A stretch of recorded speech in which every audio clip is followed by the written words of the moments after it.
हम लोग देखेंगे वर्ग 8वीं विषय विज्ञान पाठ 9 ईंधन हमारी ज़रूरत। अभ्यास से सभी प्रश्न उत्तर को करेंगे इस वीडियो में। चलिए क्वेश्चन नंबर 1 से शुरू करते हैं। रिक्त स्थानों को पूर्ति कीजिए। क्वेश्चन नंबर 1, खाली स्थान तथा खाली स्थान जीवाश्म ईंधन है। इसका उत्तर हो जाएगा प्राकृतिक गैस तथा कोयला जीवाश्म ईंधन है। क्वेश्चन नंबर खाली स्थान तथा खाली स्थान समाप्त नहीं होने वाले ईंधन के स्रोत है। इसका उत्तर हो जाएगा पवन ऊर्जा तथा सौर ऊर्जा समाप्त नहीं होने वाले ईंधन के स्रोत है। क्वेश्चन नंबर कोलतार खाली स्थान का उत्पादन है। इसका उत्तर हो जाएगा कोयला का उत्पादन। क्वेश्चन नंबर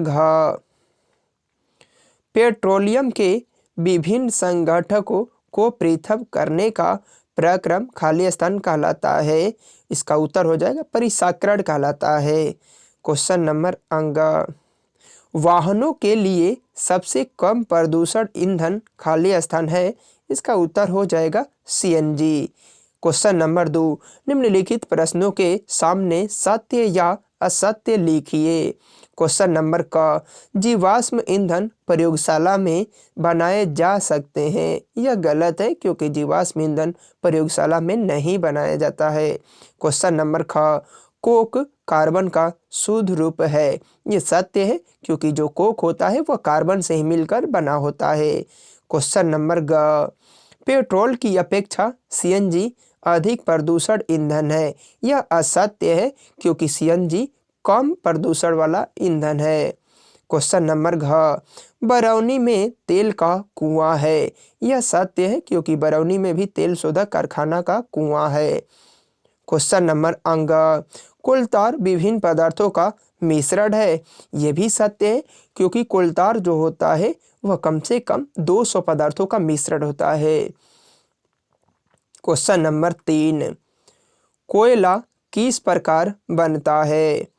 इसका उत्तर में हम लोग लिखेंगे कि बाढ़, भूकंप इत्यादि प्राकृतिक क्रियाओं के कारण वन मिट्टी के नीचे दब गए।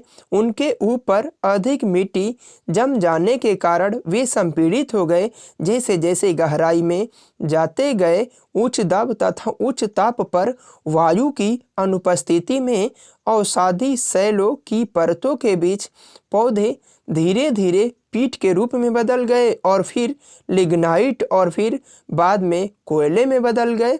कोयले के मुख्य रूप में कार्बन होता है।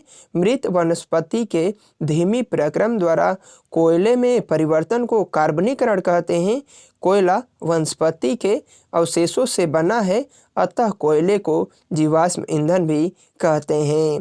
क्वेश्चन नंबर 4, जीवाश्म ईंधन समाप्त होने वाले प्राकृतिक संसाधन है क्यों। इसका उत्तर में लिखेंगे हम लोग कि मृत जीवों तथा मृत वनस्पति के धीमी प्रक्रम द्वारा जीवाश्म ईंधन बनते हैं। यह प्राकृतिक संसाधन है परंतु पृथ्वी की गर्भ में सीमित मात्रा में है। बढ़ती जनसंख्या तथा विज्ञान के विकास ने इसका दहन जिस तरह से कर रही है उस हिसाब से यह कुछ वर्षों में जाकर खत्म हो जाएगी। जीवाश्म ईंधन को बनाने में हजारों वर्ष लग जाते हैं। यही कारण है कि जीवाश्म ईंधन प्राकृतिक संसाधन होते हुए भी समाप्त होने वाले संसाधन है। क्वेश्चन नंबर 5 को देखेंगे। ईंधन कितने प्रकार के होते हैं। इसका उत्तर में हम लोग लिखेंगे कि उत्पत्ति के आधार पर ईंधन को 2 वर्गों में बांटा गया है। नंबर 1 प्राथमिक ईंधन, और प्राथमिक ईंधन के अंतर्गत लकड़ी, कोयला, तेल, पेट्रोलियम इत्यादि। और नंबर 2 द्वितीयक ईंधन के अंतर्गत चारकोल, कोक, रसोई गैस इत्यादि। ये उत्पत्ति के आधार पर था और भौतिकी आधार पर ईंधन को 3 वर्गों में बांटा गया है।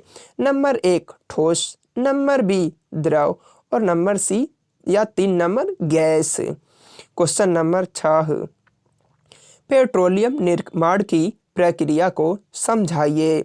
इसका उत्तर में हम लोग लिखेंगे मिट्टी की नई परतें पुरानी परतों के ऊपर जमती चली जाती है। इस प्रकार परतों में वृक्ष और मरे हुए जीव भी दब जाते हैं। इन मृत जीवों पर दबाव और कभी कभी गर्मी का प्रभाव पड़ता है। मरे हुए समुद्री प्राणी भी समुद्र की तली में जमा हो जाते हैं। इस प्रकार मृत समुद्री प्राणियों की परतें अजैव तलछट के साथ दब जाती है। इन पर बहुत भारी दबाव पड़ता है। धीरे धीरे लाखों वर्षों में वायु की अनुपस्थिति, उच्च ताप और उच्च दाब में प्राणियों के मृत शरीर पेट्रोलियम में बदल जाते हैं। क्वेश्चन नंबर 7 को देखेंगे। कोयला के विभिन्न उत्पादों के अभिलक्षण एवं उपयोगों का वर्णन कीजिए। इसका उत्तर में हम लोग लिखेंगे कि कोयला के महत्वपूर्ण उत्पादों के अभिलक्षण एवं उपयोगों का वर्णन है। Number 1, Coke. वायु की अनुपस्थिति में कोयला को गर्म करने पर कोक प्राप्त होता है। कोक एक कठोर, सरंध्र तथा काला पदार्थ होता है। यह कार्बन का शुद्ध रूप। उपयोग में लिखेंगे इस्पात के निर्माण में, धातुओं के निष्कर्षण में इत्यादि। नंबर 2 में है कोलतार। कोयले को एक प्रखनली में रखकर धीरे धीरे गर्म करने पर कोलतार का निर्माण होता है। यह भूरे काले गाढ़ा द्रव होता है। इसका गंध अप्रिय होता है और इसका उपयोग में लिखेंगे कोलतार का उपयोग में कि संश्लेषित रंग बनाने में, औषधि बनाने में, विस्फोटक बनाने में, सुगंध बनाने में, प्लास्टिक बनाने में, पेंट बनाने में, फोटोग्राफिक सामग्री इत्यादि को बनाने में।